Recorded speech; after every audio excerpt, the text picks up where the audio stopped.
It's considered the first sickness caused by environment pollution in Japan. What happened in Minamata many years ago was a catastrophe for humankind. It's a very big problem. It's a ticking time bomb. Mercury is a problem that exists for a long time, and Minamata could occur in many other places in the world. The Minamata Convention on Mercury can make a difference, but it will take a global effort. Hi, my name is Kylie. And my name is Lala, and today's video is about the disaster that never should have happened. A disaster that could have been preventable, but yet it affected and still is affecting the lives of thousands. Minamata Bay is on the south end of Japan, which is located right next to the Shinano Sea. Minamata was a little perfect town.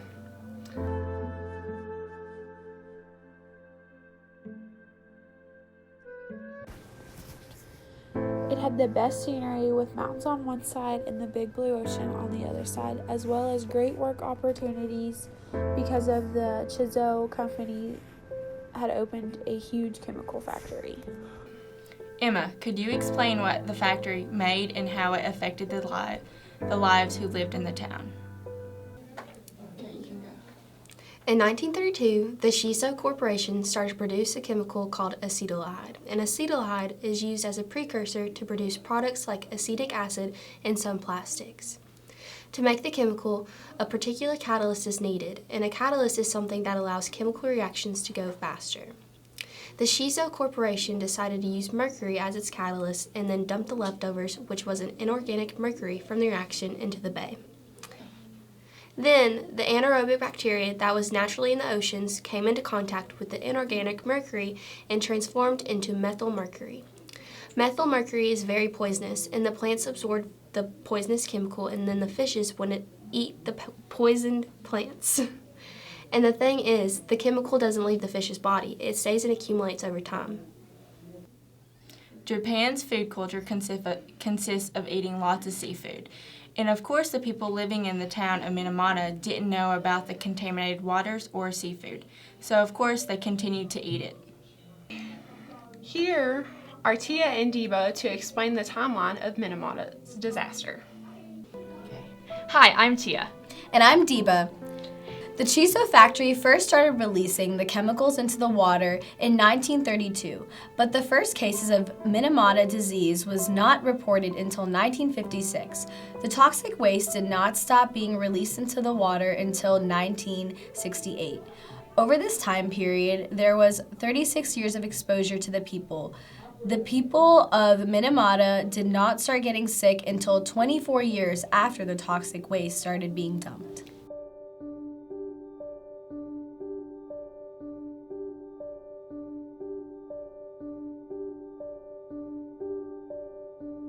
In 1956, the Kumamoto University School of Medicine tried to help. They sent in a team to run a study and find out what was happening and hopefully find the source of the new mystery disease. At the end of the study in 1956, they had found that the disease was not contagious and was caused by heavy metal poisoning, specifically methyl mercury. It was found in the bay. The factory was the main suspect but denied all accusations. It wasn't until 1957 that the Japanese government finally sent a statement out to the local Kumamoto government saying that they needed to inform the residents about the risk of the contaminated food. The local government decided against telling the residents about the unknown hazard. From 1957 to 1960, more cases continued to be reported, and babies started being born with birth defects.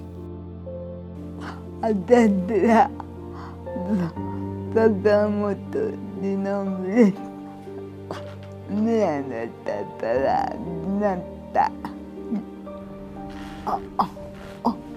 Odatano Natara Nana Boni Nanata Desideno Nanata Boyet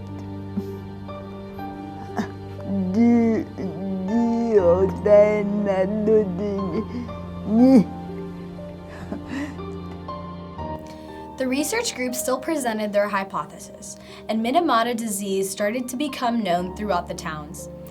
In 1959, Chiso was ordered by the Ministry of International Trade and Industry to speed up the installation of wastewater treatment systems at the factory. A few months later, Chiso installed a purification system. However, it didn't do what it was supposed to do, which was to filter out the deadly chemicals. So, people continued to get sick for years. From 1959 to 1969, it is known to be the 10 years of silence. In 1959, the Chiso signed an agreement with the Fishermen's Association of Fishery Compensation. As well, Chiso made another agreement with the Patients Association consisting of 78 patients and their families on consolation money, but the first legal action wasn't taken on Chiso until 1969. やっぱり差別化をしたし、そしてと源の市民の人たちもやっぱり源病かといってやっぱ差別されて本当に今年すれば差別されて本当に辛かったんですけども、もっともっと患者さんたちがもっと辛いんですよね。そこを分かってほしいんですよ。だからもう本当に水俣実はどうしてそういうことをしたんだろうなと思ってまだ不思議でたまりません。だからそこで判例つくからやっぱりこう平等にしてほしいと僕は思います。But in 1965, there was another outbreak of the disease, but this time along the banks of the Angana River in Nagata Prefecture. Another factory had a very similar chemical process as the Chiso factory in Minamata Bay. Finally, on September 26, in 1968, which was 12 years after the discovery of the disease, the government issued an official conclusion as the cause of Minamata disease.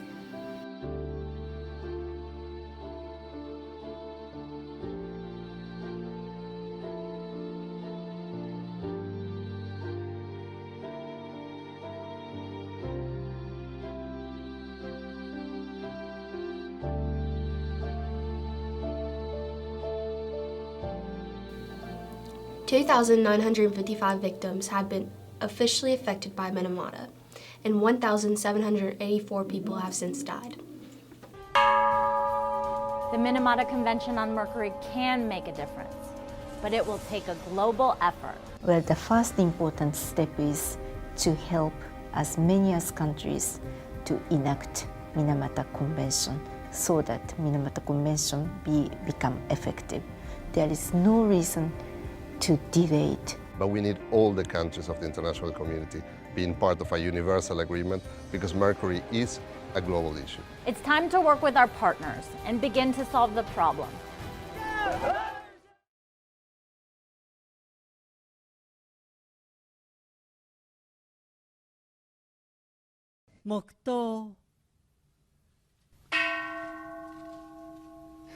About 750 people attended the ceremony in the city of Minamata, including bereaved families and people from Chiso Corporation. Mitsuko Oya is a 90-year-old victim. She lost her husband and parents-in-law to the disease. My life has been difficult due to the illness. I don't want anybody else to experience such grief. The environment minister apologized for the government not being able to prevent the suffering from spreading. I pledge to provide proper assistance for aging patients and relatives to help them recover their lives. We will continue to tackle the Minamata disease problem in a responsible manner.